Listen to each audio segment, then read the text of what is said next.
düşünməzdin ki, buraya kadar gelip çıkarsan. Etrafında bu kadar insan var ama sen hiç vaxt bu kadar tek olmamıştın. Sen kaçtıkça mənzil uzaklaşır. Sen güldükçe için kan ağlayır.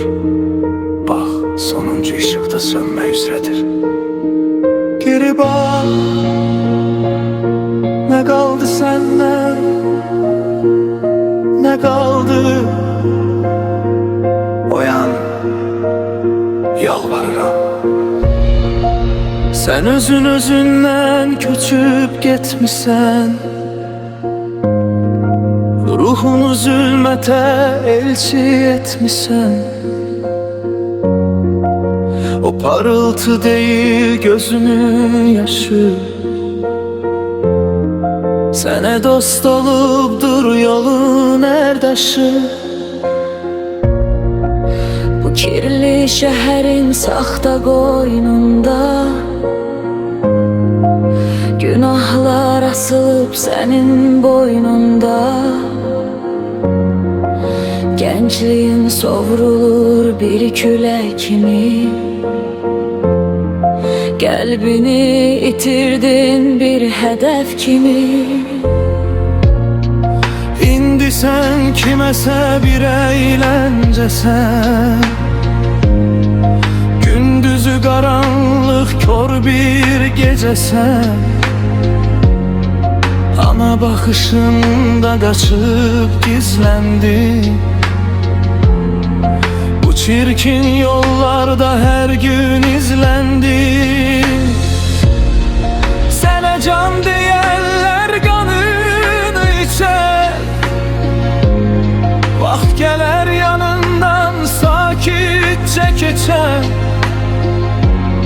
Sen kızıl içinde bir dilencisin, özün öz gebrinin ilk öğrenisen.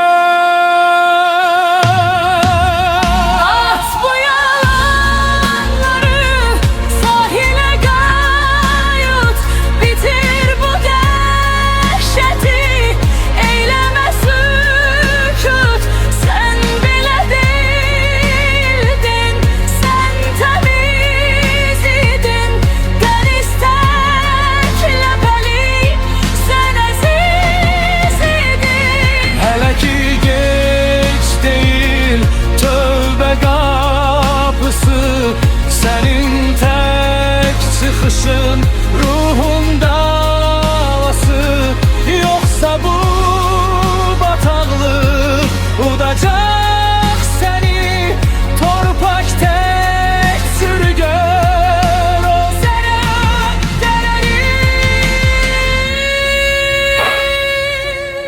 Güzgüdeki o kadın kimdi? Gözleri kederli, ruhu yetimli. Sen öz hayatını o dağıtmışsan, namusu bir anlık kefe satmışsan. Dön artık!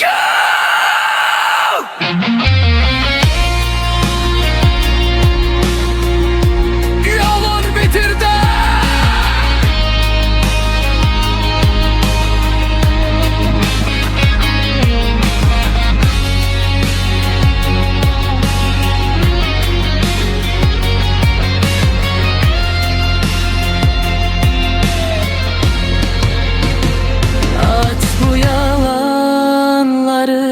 Sahile qayıt, bitir bu dəhşəti, eyləmə sükut. Sen belə değildin, sen temiz idin. Dəniz tək ləpəli, sen əziz idin. Hələ ki geç değil, tövbə qapısı. Senin tek çıkışın ruhun davası, yoksa bu bataklık udacak seni. Torpak tek sürüden o senin doğru.